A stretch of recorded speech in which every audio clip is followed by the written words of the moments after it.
Good morning, good evening, good night, wherever you are. Welcome to Edessa. In this particular scene, Garland is at the gates, or more like the doors to the barracks where the great Sheriff Wilhelm resides in, looking relatively nonchalant, like he's supposed to be there.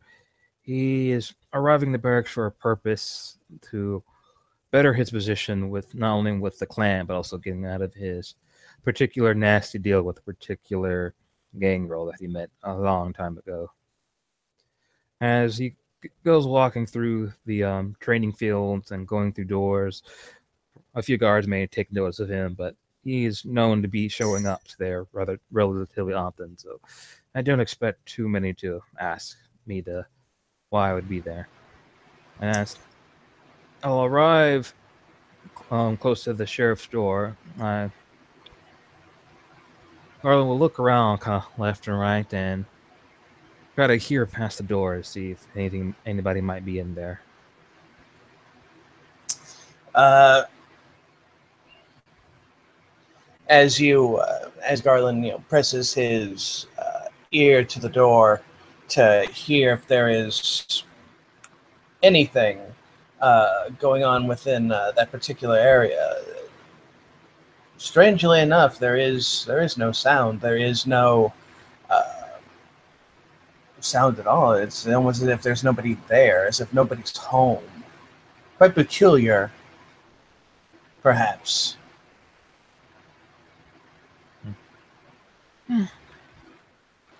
Recognizing this, you'll slowly try to pry the door open, enough to crack it to kind of see if you can see anything inside. Okay. I'm assuming. Do you have a lockpick? I'm assuming. Yes, I do have my thieves kit, so the door is locked. So I'll notice when I tug it that it's locked, which to be expected, and I will begin the skill that I am known best for. I will. I'll just let you know it's going to be difficulty 8 because these are really, really, really good locks. I'm just letting you know. Alrighty, and I am putting our scene in dice roller 1. Okay.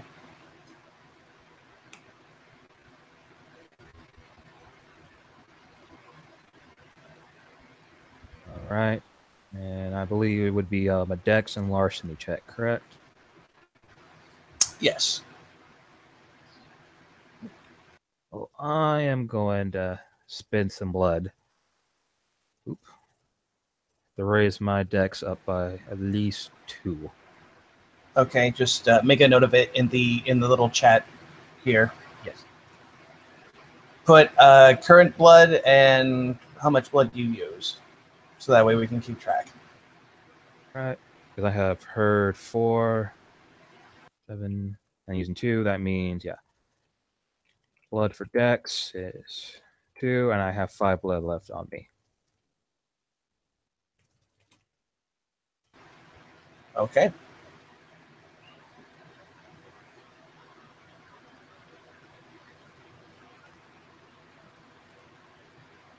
All right, and I'll make my roll.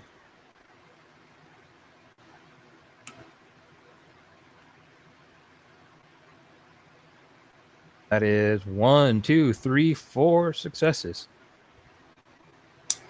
Very nice.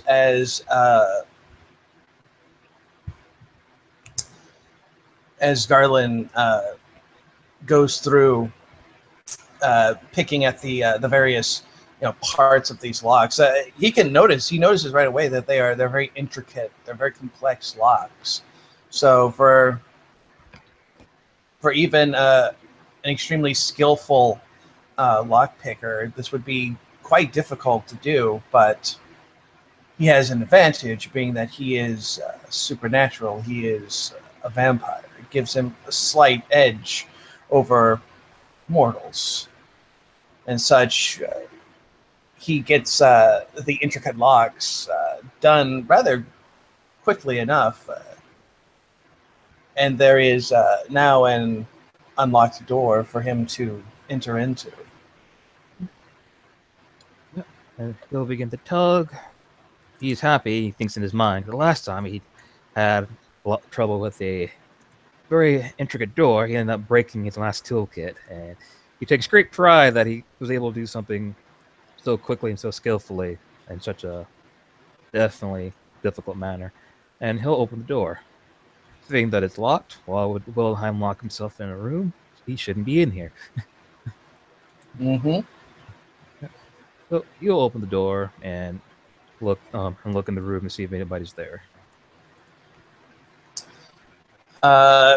As you look into the room itself, you do not see anyone within it.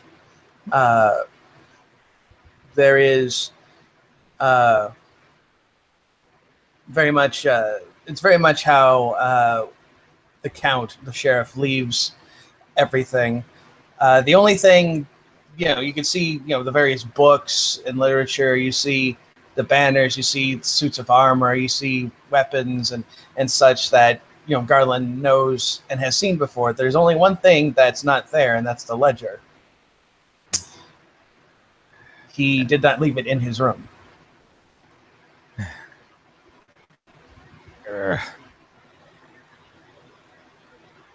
Garland will look, because he does have a desk, correct? Yes. Seeing that it's not directly an open view, he'll think that there might be in one of the drawers, possibly. And we'll walk over near to the desk, though, because he does respect his master's or mentor's sense of wisdom and discretion. He'll do a kind of a take around the room to make sure he doesn't run into particular subtle traps or markings that explain that his presence is here.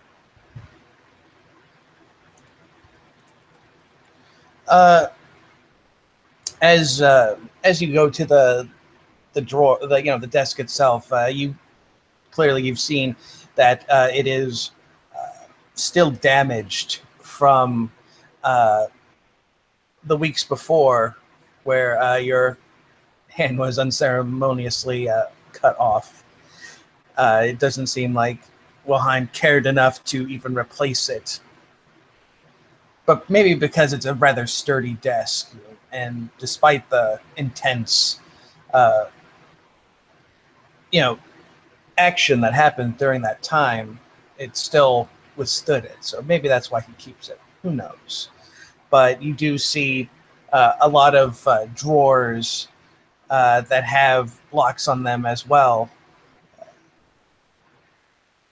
And there's one in particular that has a lock about it that has kind of iron around it. It's kind of like an iron chain. So it has to be fairly personal documents. Perhaps the ledger is in there.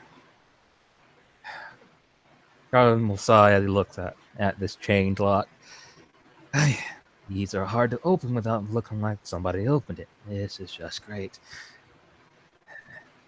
But he'll kind of relax and is like, all right, I already got through the door, so this proves that I can do this. And now as he begins expecting the lock, he thinks to himself, maybe I should use the blood again to do this faster. And he puts that in consideration, and he will use the blood. He'll activate celerity to help use the increased speed and reflexes to make up for mistakes as he's working on this.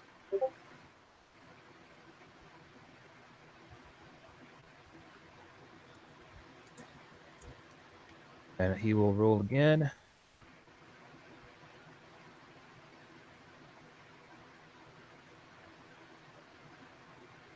That's 1, 2. If it's still difficulty 8. Yes, still difficulty 8. Yeah, then that is 2. Then using celerity, what would that really allow me? Basically, it would allow you to wiggle your lockpick around without it breaking. Basically, you know how lockpicks can be, they're sturdy for some aspects of it, but in certain parts of it, the more delicate parts where they kind of hit the little locky picks. The things inside locks. That it can be broken if you jam it in there a little too hard. So with the celerity, it gives you a little bit more flexibility to do it without it breaking. Right. At least that's how I would see it.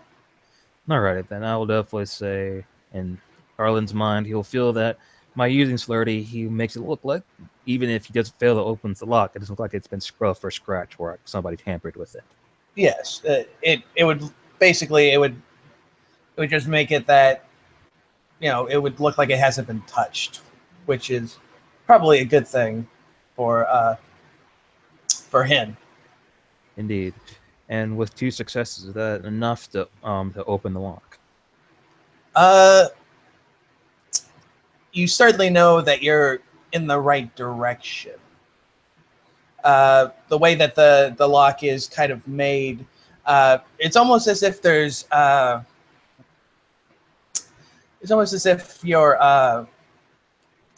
like there's kind of 2 locks to it. It's very intricate looking. It looks like a bat. Ironically enough, it looks like a bat lock. So like the point that you got it to where the second part of the lock comes out, where it'll make kind of like a wings come out of it. It's not there yet. It's like you kind of got it enough where if you jiggle around with it again, you could get it to pop open, but it also gives you the possibility that you'll break it because it's still a difficulty 8. Like I said, it's a very intricate, complex lock. Alrighty. Am I still under the effects of celerity while I'm doing this? I will say yes. All right. Then I'm going to roll again, and I'm going to use 1 of my willpower to, if that's available.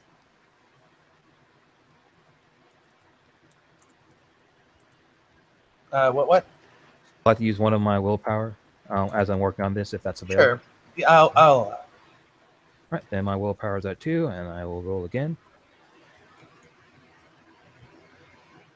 Right, that is 1, 2 plus the willpower. That's 3 successes. Let's see. How many successes? 2 again? No, that's 3. It's 3 with the willpower. Okay, that should be enough. That should be more than enough. As Garland continues manipulating the intricate and strange-looking lock, he can hear another click, and the wings of this bat-looking lock kind of opens up, and the little hooky part of the lock clicks open, allowing you to essentially take it off and to remove the chain as well. Garland will grin, say that he's gone through these very specialized locks. He feels very inspired by this, because to be honest, he doesn't deal with such high security, or at least as well-crafted devices as this. So he feels good about himself, especially with all the setbacks of lately. He needs something a little bit of a pick-me-up. And he'll remove the chain, make sure to put it down lightly, not to cause too much sound, and put the lock in one of his pockets or one of his pouches, and he'll begin to open the drawer. So as you open the drawer, you see what looks to be various documents and papers. It looks rather big on the inside, as opposed to the outside of the drawer itself. And being that this is the sheriff, you could possibly assume that maybe there's a hidden compartment in it, especially since it's the drawer on the bottom of the desk. he'll know at this, thinking that there's probably some holes, false bottoms, standard stuff for hiding information. He'll do his best not to touch documents that don't apply to him. He only wants the ledger. He doesn't want to get in the other businesses that he doesn't feel that he needs to know unless Wilhelm will tell him. Showing at least a amount of respect of already breaking into his office and going through his things. Should I roll a perception check to see if I can find what I am looking for? Yes, I would say perception. Uh, yeah, I would definitely say like a perception alertness, perhaps. Uh, trying to think. Actually, go with perception larceny. I think that would be much better. All right, no, that's still the same dice. Or no, hold on. Sorry, That's right. I'm still thinking. It either larceny or investigation, whichever one you have the highest amount of dice in. Investigation, not alertness. Okay, then I'm pretty sure my ledger main larceny is higher than my actual. But no, they're the same too. They're both 2, so I still have the same dice roll. Okay. Just choose whichever one you want. Again, it's perception, either perception larceny or perception investigation. I will use larceny to keep entwined of my typical thief's eye,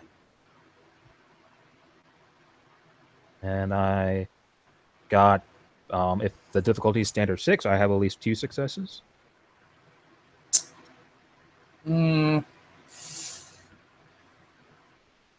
I should have said what the it's difficulty 7. Oh, so, then that's 1. Yeah. As you feel around the large in the large kind of compartment area of the desk, it certainly feels thicker. Like you know for a fact, just by touching it, that there is a compartment to it, but you're having a tiny bit of difficulty finding where the right spot is. Something that you have to tap, or maybe you have to tug on it to make the hidden compartment kind of pop out so you can get at it. The documents themselves, as you said, you're not really looking at them. They seem very official. They got the sheriff's signature all over them, and they have emblems of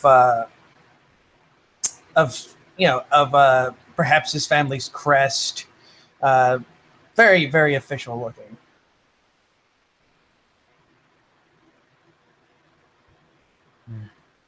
What language, possibly, as I'm skimming through, seeing it is German.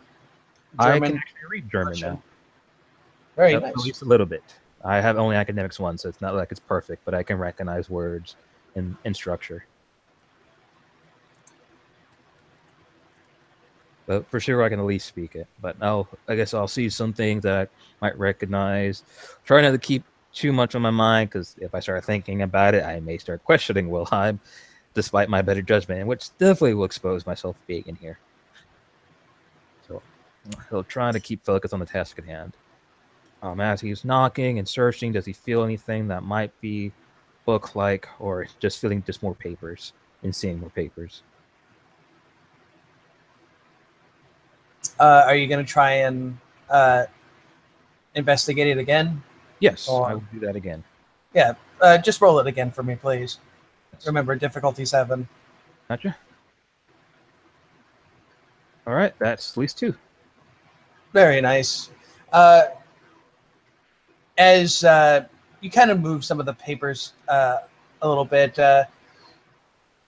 not pulling them out or anything in that sense, but kind of gently trying to move them about, you do feel something that feels like you can grab it, like you can kind of tug it and it'll pop open. You're fairly certain now that's the compartment.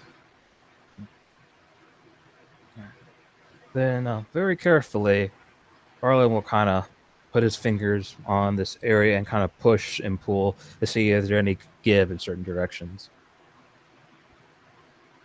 It feels rather tight.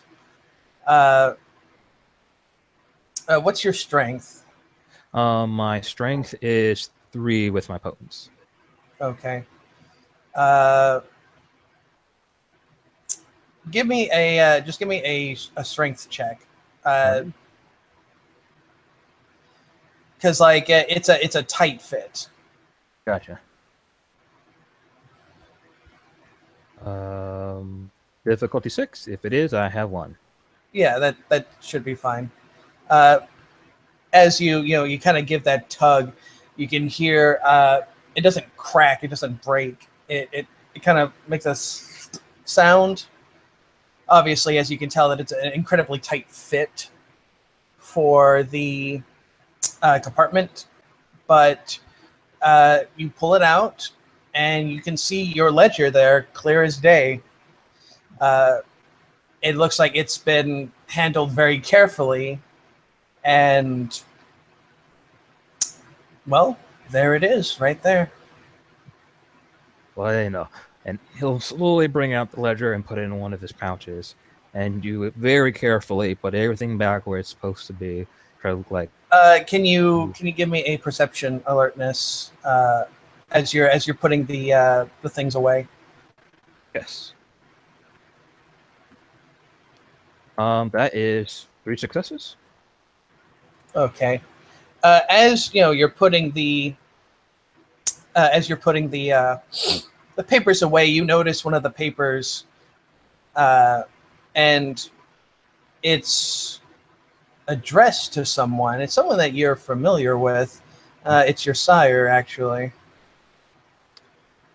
I will definitely focus on that piece of paperwork and just kind of breathe in, despite not needing to breathe. This more of old memories and habits. Breathe in and breathe out slowly, and begin looking at that particular paperwork.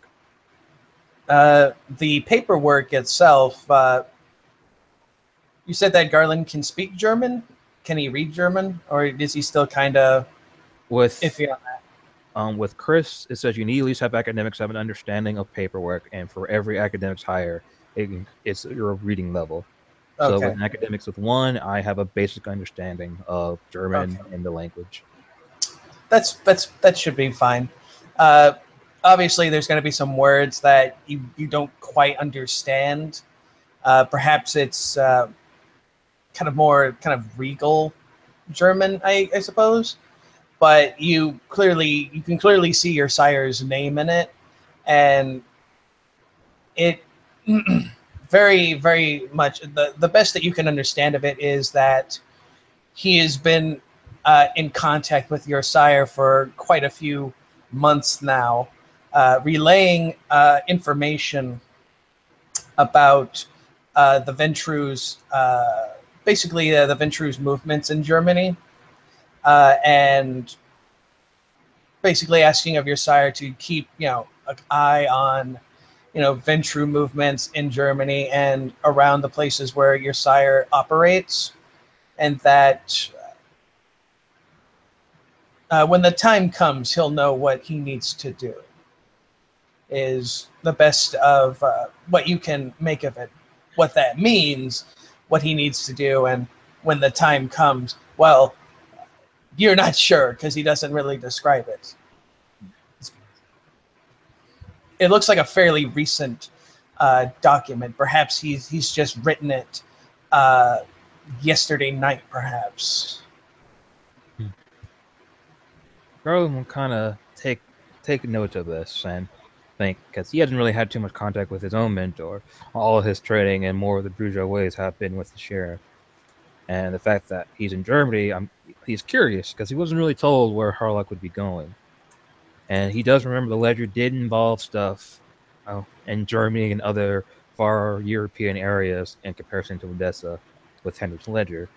So now he's thinking maybe that somehow he got in contact with Harlock and at least requested him to increase our sense of perception of what's happening with Edessa and these far off areas.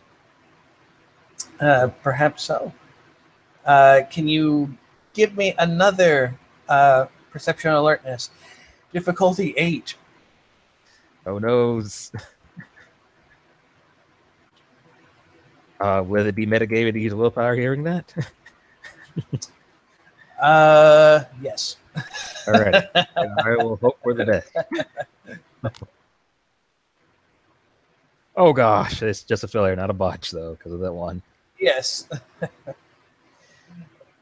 thankfully for that, as as Garland's become invested in this document, he doesn't hear the door to the office being open. He doesn't feel the cold breeze kind of emanating towards him, since he himself has that flaw as well.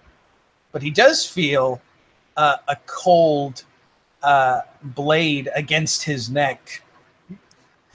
And he will go perfectly still and go to his mind. He goes, "Shite, I probably should have locked the door. I thought I'd be here faster. I thought."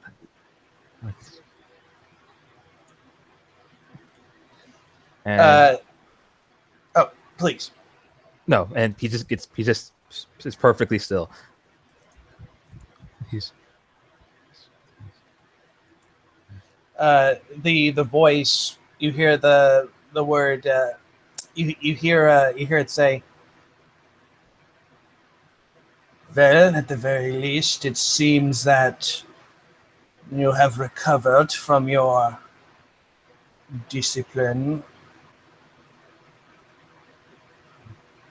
Put Scarlet does not relax. Put the document back." You will slide it slowly back into the drawer, then close the door, and put the lock from out of his pouch onto the floor, and point to the direction where the chain is lying. Put it back. Then he will grab the chain and the lock and begin fastening it back to the drawer. As you do so, you feel the blade leave your neck, as the sheriff, in his monstrous glory, looks down at you. "Very good that you were able to enter in without any interruptions. Perhaps I should train my men a bit more brutally." They trust me, sir. It made it easier to get through the barracks without feeling out of place. Indeed. That is why I need to train them better. Now, I have an inkling of why you are here.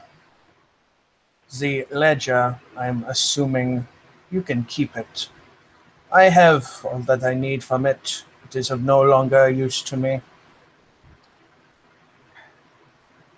I thank you, sir. I only wish that I was more prudent in keeping the door locked. It would have given me more time.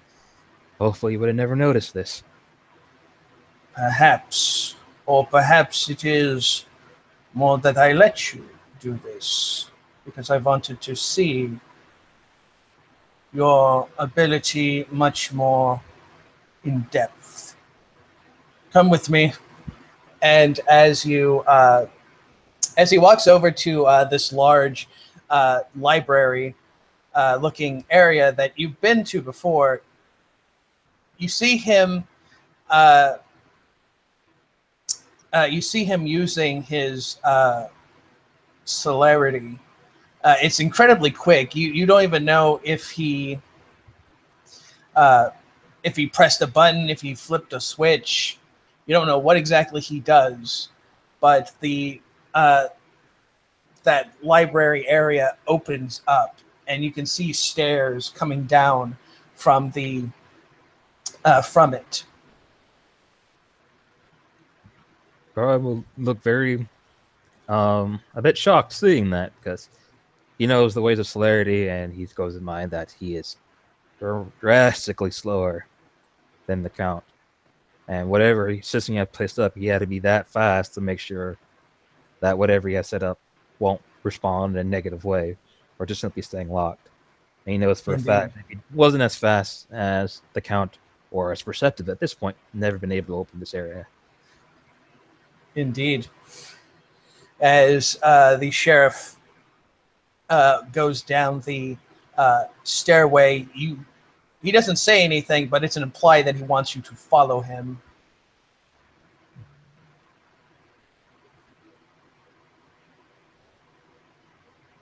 And he does, and he'll respond quietly to the Count. Don't tell anybody about this, right, sir? He does not say anything, though. There, perhaps it's like a mutual thing. You don't speak about this, I won't speak about what you did, sort of thing. As you go down these large stairways, and you get to what's essentially, it kind of looks like a makeshift dungeon, if you will. There is doors with more intricate locks. There are bars, and as you kind of go by, uh, you see inside them. You see what looks to be some figures. There's figures in kind of shadowy darkness. You're not entirely sure who they are, but you can hear them kind of groaning. There's a lot of groaning and agony going on within. And the sheriff stops at a particular door. I believe that this will mend any bad blood from our incident before. And he opens the door and he beckons you to go inside. He'll begin proceeding through the threshold and peer in front of him, seeing what it is.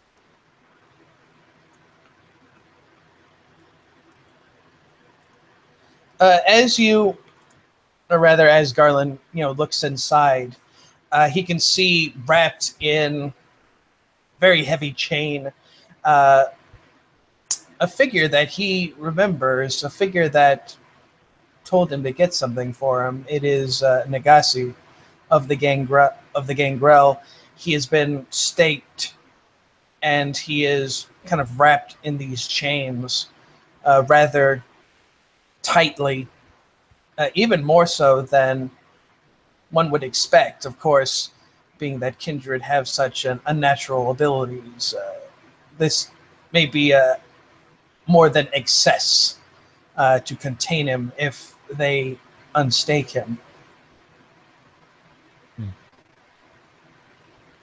Seeing that, and try to remember the rules of staking, that they do still see and hear, but you cannot move whatsoever. So Yes. he does his best to make sure that Nagasi doesn't have direct eye contact or visual of him as he sees this information. And we'll begin going back outside and look over to the sheriff and start speaking in German. Why is he here?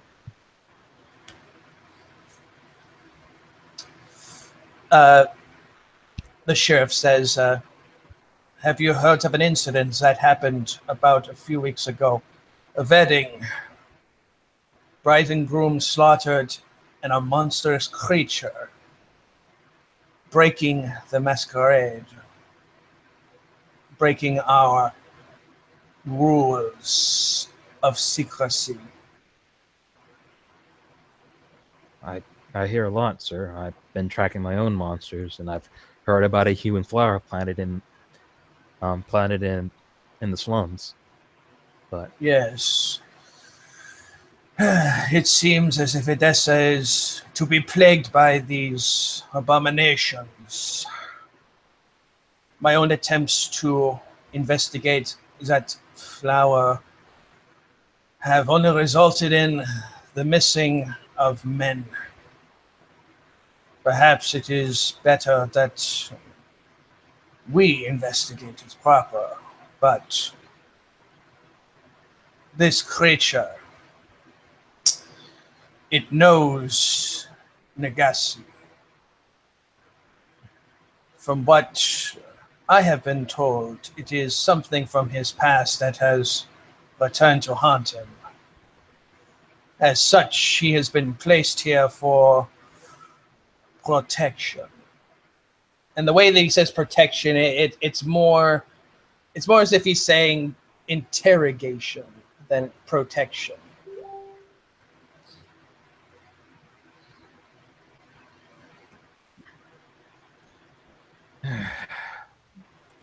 Have we spoke to him?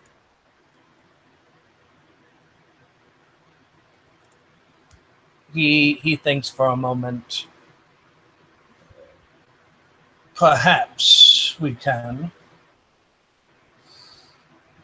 I have been beseeching the prince to see what we should do about this situation. Legacy may not have purposely broken the vow of secrecy, but his past, regardless, has done so. So he is partly responsible for this incident and the actions to quiet down and keep the populace from becoming too fearful was a task in and of itself. With that in mind, I already have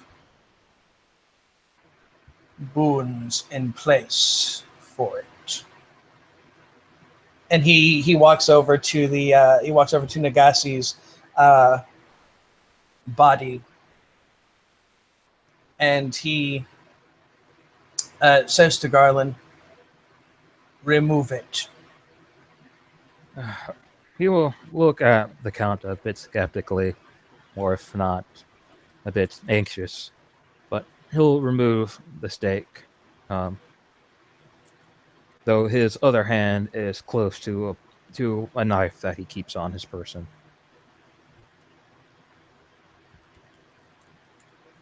Okay. And how does he jam it in? Does he just kind of get it in and flick it out, or No, he's keeping describe it. We're referring to the stake or the knife. the knife? Uh, right now, with the knife, he is keeping it more or less at the ready, but he's trying not to. He's not going to attack Nagasi until he makes a move, but he's removing Nagasi's stake to see how he responds. So if it would not be too much of a bother before he does this, he will lock the gates behind him. So that way he is stuck in this room. That's more than fine. Uh, as the doors are closed, and Garland, moves to pull the stake out. Nagasi's face is frozen in this. It's not necessarily a, a face of fear. It's more of like an uncertainty, I guess, is how you would say it. Mm-hmm.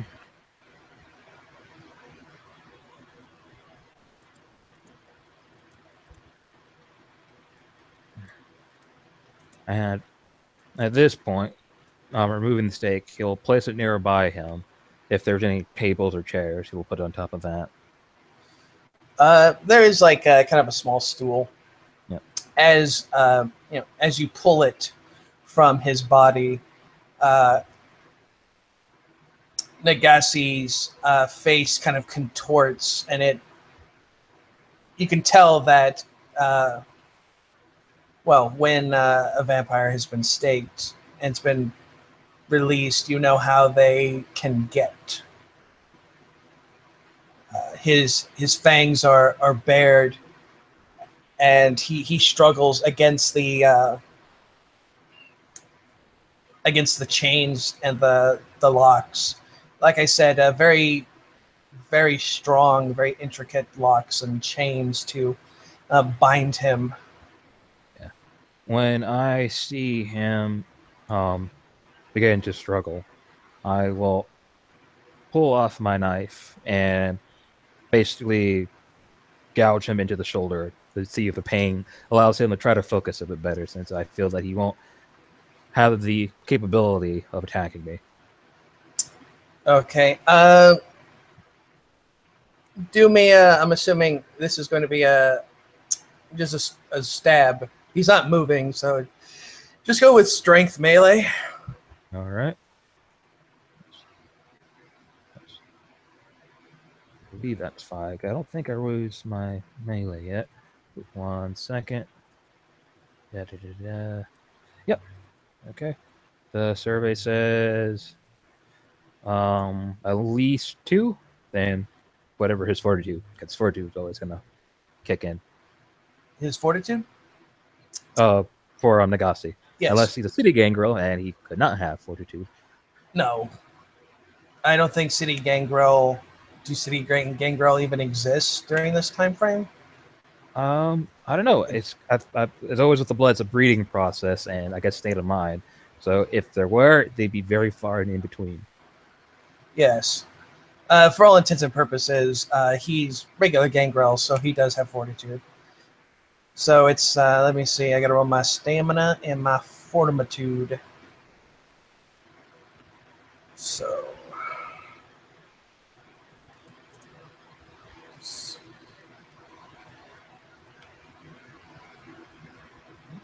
Mm-hmm. Mm-hmm.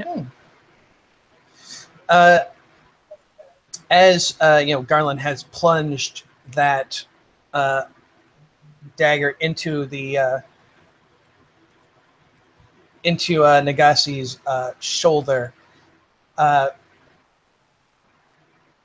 You can feel like Garland can feel that his skin, despite looking rather soft, as as humans go, of course, and even for some kindred. Uh, it still gives a lot of resistance as he kind of pushes it in.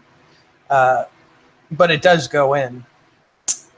Garland can only assume it's perhaps one of the abilities of the Gangrel as he does so.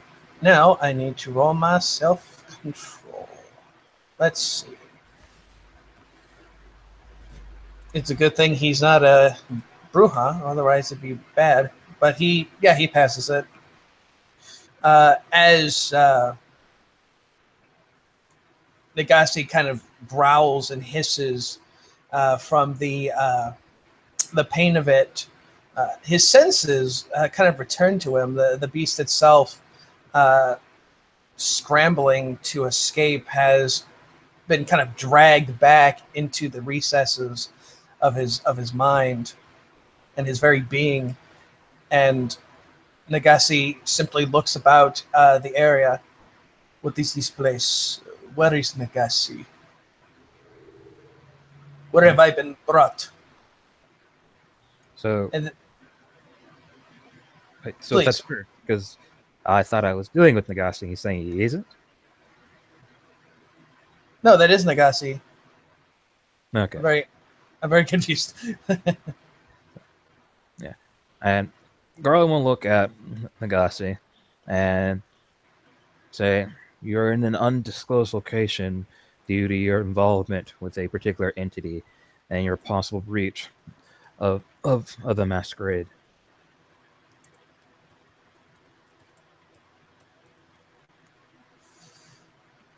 Nagase kind of looks down upon the dirt ground. It seems then that perhaps Nagase's fate has been sealed. That's not up to us, at least not yet. That's up to the courts. And they'd be more lenient to you if we get as much information as possible. That is, of course, that of the truth. Nagase kind of looks up at Garland and he gives you kind of an arrogant look because you're a neonate. He goes, I have already explained myself to my clan. If you want to know, then you should ask them. So you just decided that you're not Clan Gangrel and you don't want to talk to me?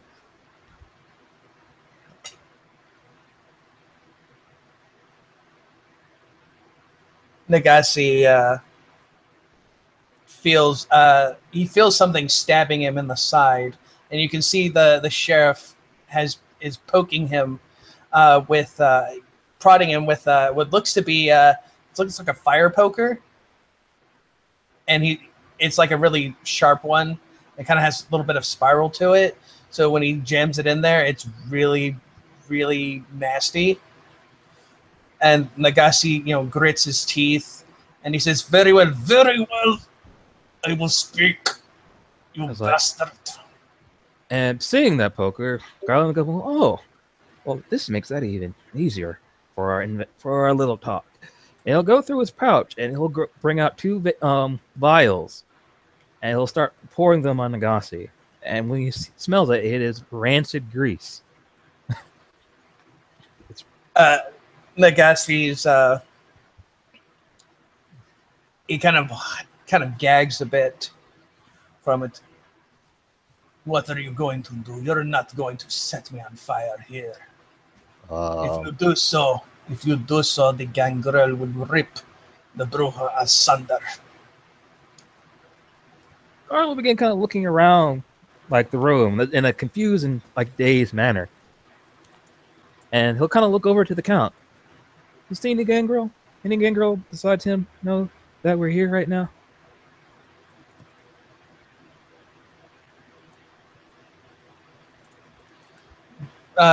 The sheriff simply shakes his head.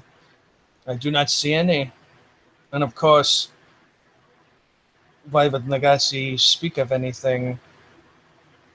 Especially since he is already in a predicament. He would not want to shame his clan any more than he already has, no, wouldn't he?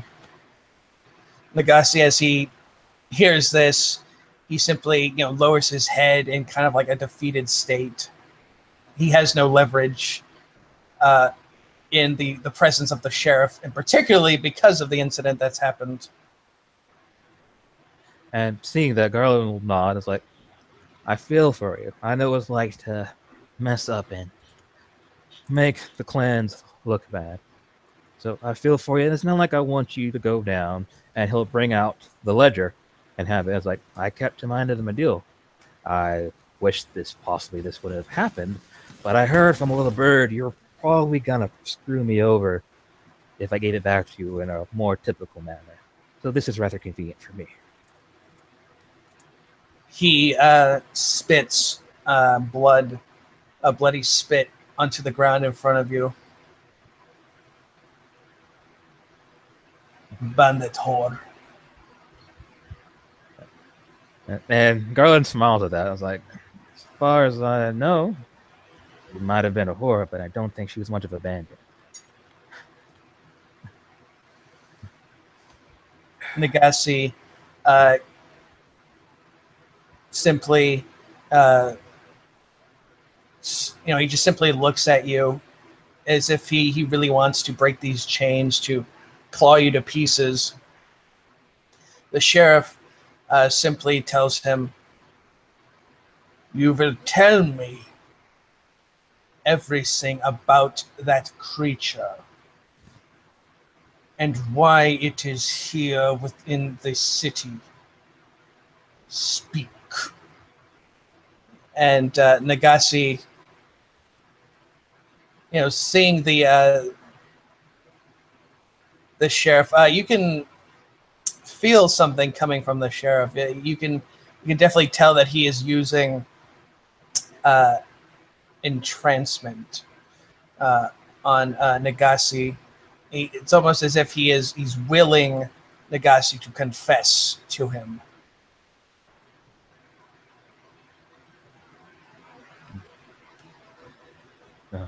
Saying that, Garland will back up a little bit, not necessarily relax, but knowing the ways of presence, and even gotten as far as to learn that skill himself. This should be nearly a wrap, unless Nagasi is particularly strong-willed.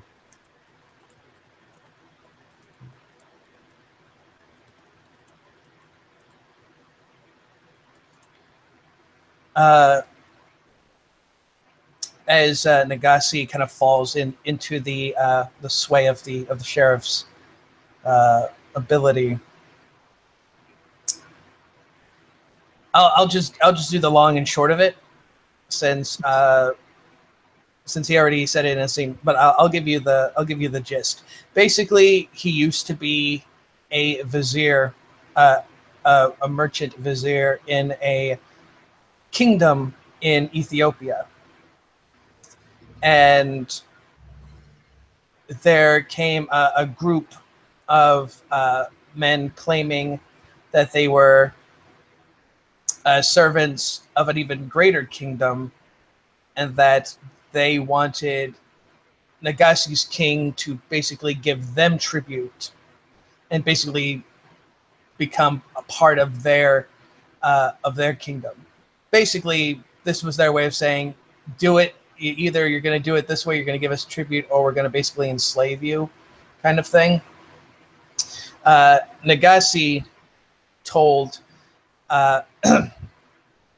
told the his king, that perhaps it would be better to, try to do it as like a trade, kind of like a trade agreement, try to get both kingdoms to benefit from it.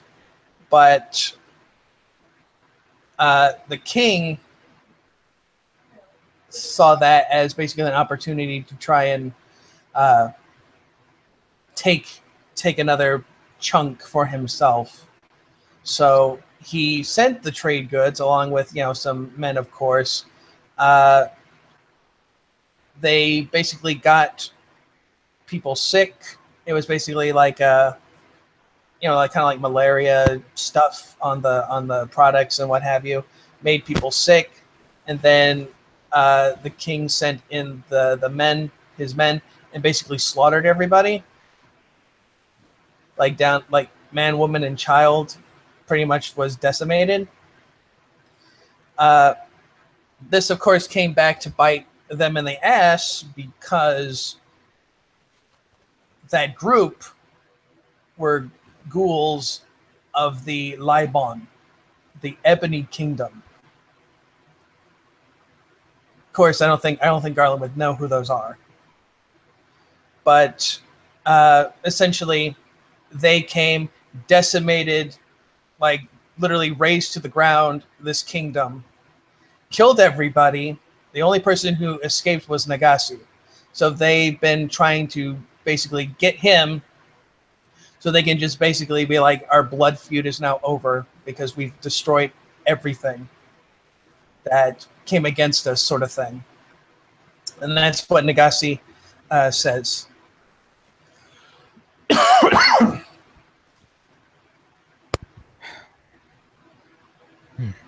And Garland looks a little. He feels his story and just kind of listening to it.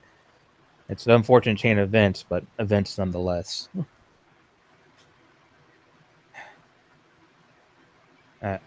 He'll look at Nagasi. So, at this point, a terror from your past has arrived among Edessa due to your presence. And He simply nods. He doesn't even give you like an actual like spoken response. He just nods. And Garland will look over to the Count.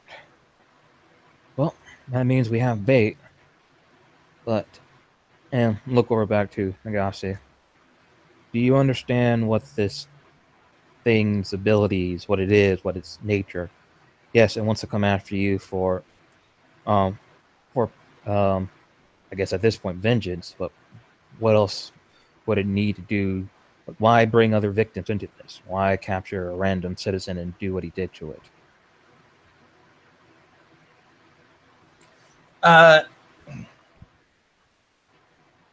Nagasi simply says, to ruin me like I did that piece of their kingdom, the Ebony Kingdom, the Libon.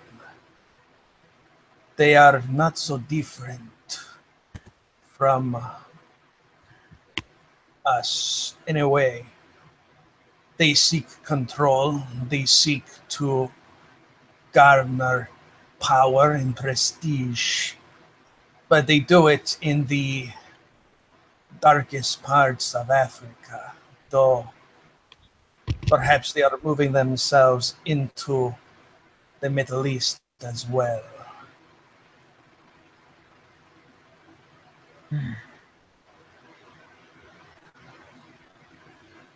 Garland will look over to the count and speak and speak. That's a lot of space, isn't it?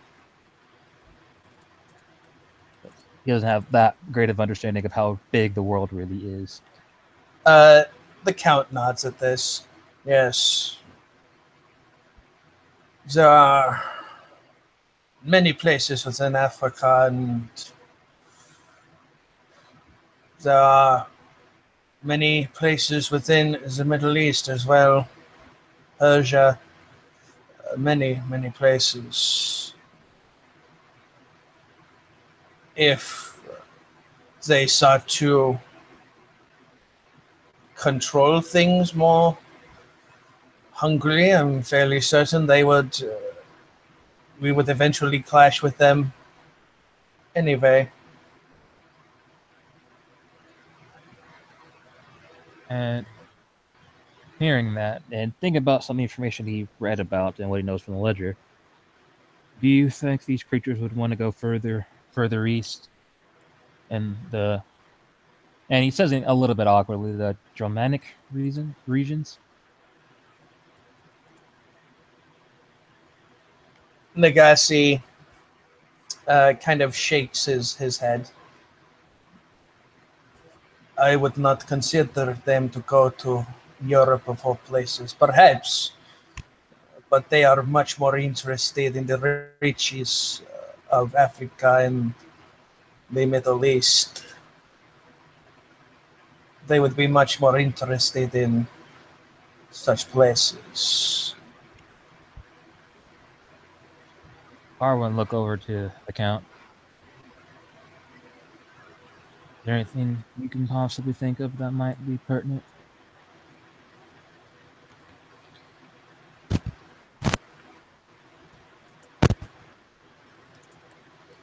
The sheriff simply walks over to Nagasi and grabs him by the mouth, and he bites his hand, and he basically makes Nagasi drink his blood, blood bonding him essentially, much like how Garland was.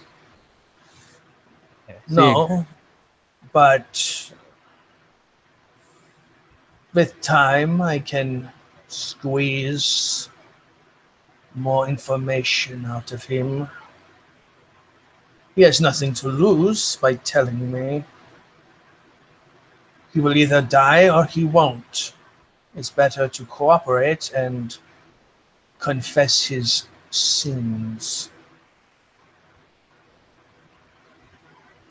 Seeing him getting fed blood, Garland winces a bit and will state in a calm manner, isn't said, isn't the uses of the art good enough?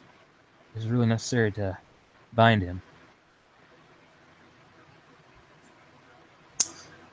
The sheriff looks at Garland and he says this. It's something that's rather chilling. And he says,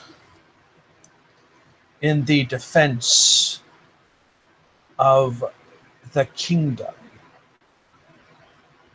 everything is necessary, no matter how deplorable it may seem. He turns to Nagasi. You, my friend, will owe Garland a boon. It will be major. Is that understood? Nagasi, as he looks at Garland, and again in a defeated uh, motion, simply nods his head. And the sheriff turns and smiles at Garland. Well, there you go. You've got Garland, yourself a boon from an elder. Congratulations. Garland will look at the count, very shocked, and respond, I didn't earn it. I don't deserve such a thing, regardless if it's convenient or not. As you say that, the sheriff laughs and he says, "Good. That was a test to see how eager you would be to get power. I'm glad to see that you are. I'm good to see that you are much more interested in gaining it through your own hands. Very good. However, consider it a minor then. Nothing incredibly serious. You do deserve something for your troubles. Now, I suggest, Mr. Guyland, that you leave now. I have much discussion with Negasi." And he'll nod his head to that, but he'll bring up, I have a question and possible request from you, Count.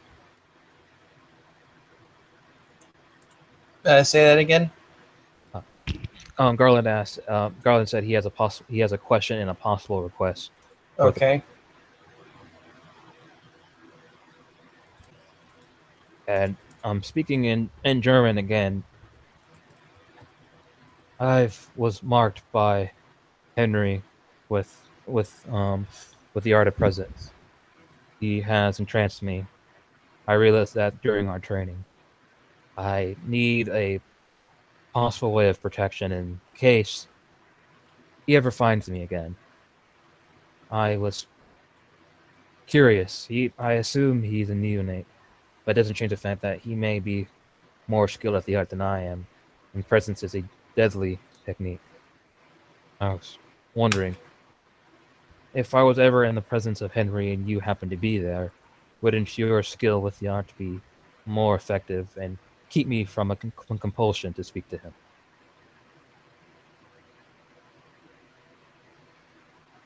The sheriff thinks for a moment, and he simply nods to you. "I will do my best. However, do not make it a point to make yourself suspect. If the Ventru, I can only do so much." You've already done more than enough, Count. Looking over to Nagasi. He was the main loose end I was worried about when interacting with Henry. Now I don't.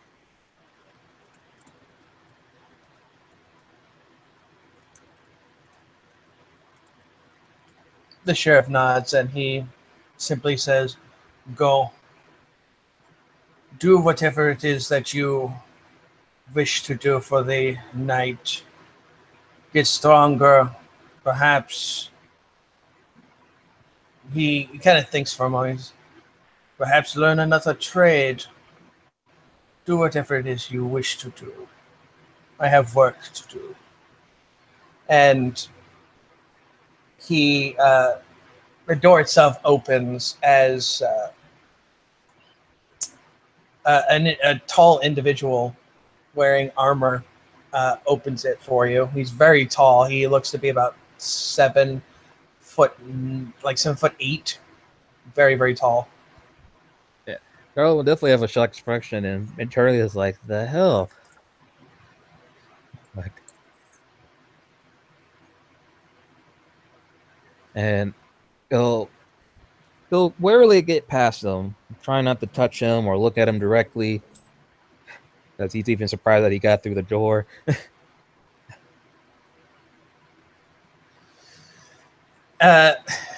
The rather tall armored individual does not address you in any way, but you can clearly feel his eyes on you as as you leave that room. As you go by the rooms again, you can see something that you didn't see before. You see something that looks like a bat monster, like a legitimate bat monster. in one of the rooms, chained up the same way as Nagase had been, though the stake is still in its heart.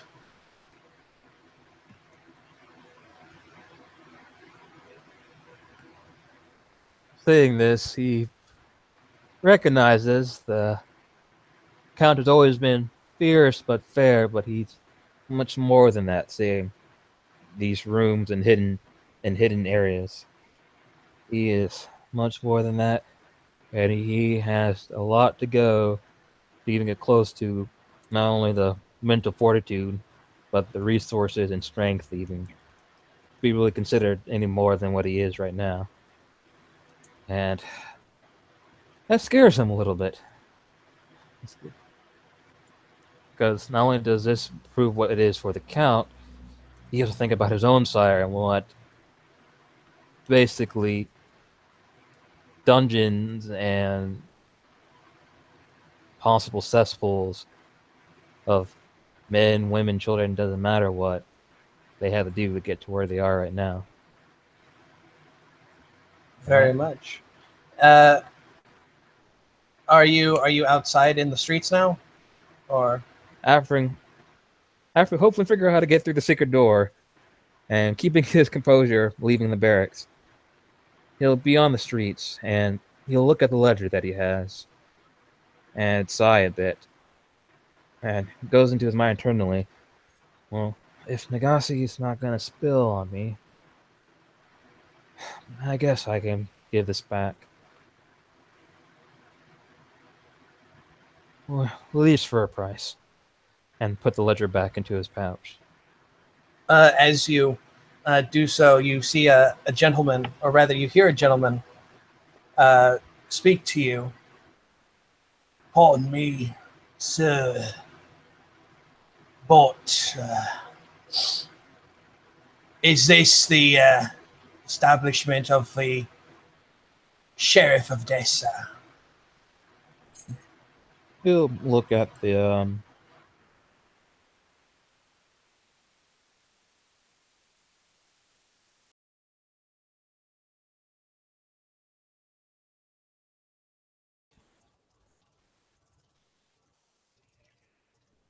hello?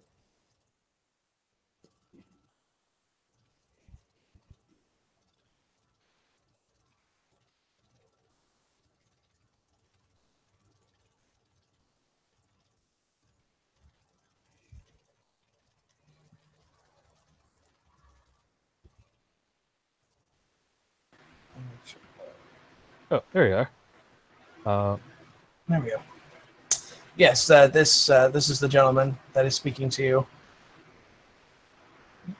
All right. Yeah. Oh, I was saying, was there any actual physical landmarks that would show this area belongs to the sheriff? Uh, yes, actually, there is kind of uh, carved into the stonework. There is the insignia, the crest of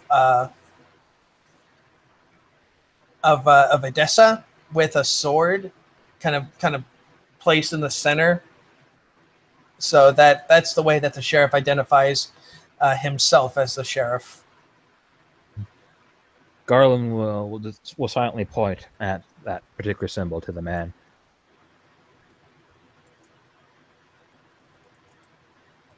The gentleman smiles and nods. Thank you, good sir. And you can see on his back there is a rather nice looking weapon. It is a two-handed blade, but it's very you ever seen Berserk? Yes. It kind of looks like that. It's not long, but it's thick. It's thick and it's sharp. Yeah. So you're quite amazed that this guy is actually, has it on his back, because it looks enough for like it would need two people to hold it. Seeing that, Garland will kind of raise his eyebrow because taking that to notice, I know, for one, I know also particularly nobles or people of mercantile really can really carry around weapons openly without the idea of the guards getting their attention. And the fact that this man has such a unusually large weapon that he's carrying him by himself seems very unusual. And he'll look over back to the barracks and see if any of the guards or the soldiers are taking notice of this man. The guards and such have taken notice of him, but they're not moving to engage him or anything of that nature. He simply goes up to them and he gives them a piece of paper, and they kind of go through it and such, and they simply nod and they let him inside, and he goes in. They don't stop him. They don't tell him to take that weapon. They just let him go inside, no problem. I will. Garland will walk to the guards and kind of whisper to them. He, he's okay. One of them nods. Yes, he is a blacksmith. Well, I believe weaponsmith would probably be the more correct option, I guess, is how you would say it. He has brought this. He brought the weapon as a gift to the sheriff. He kind of clicks his mouth a bit, and he says, "From a family or something of that sort. The cracked moon, the cracked mirror. Very, very, very strange. Very, very strange language." Right. And Garland will take that into consideration because cracked beer refers to the Malkavians. And I don't remember Malkavians being that strong to lift up a weapon that size without feeling any type of strain. So he's definitely looking at the guy as he's walking into the base very closely. And his mind's like, is it possibly a ghoul? I was like, that would make sense, but we're dealing with a lot of things right now, so like, we don't know. It could be anything. But this is all internally in his mind. And I'll look back over to the guard. This might be me being a bit overly cautious, but. And no disrespect to you nor our good sheriff. I would request, of course, you're going to do it. I'm just a squire. Maybe we should keep an eye on him. Something just doesn't seem right to me. The guards nod and they say, "Do not worry. Do not worry. We have." Hold on, I need to find the like German to English translator, because this guy's name is a very funny thing. Let me see.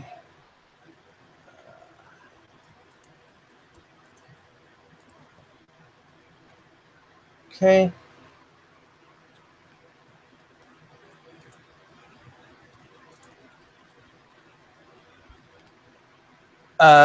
Kleineberg is what the guard says.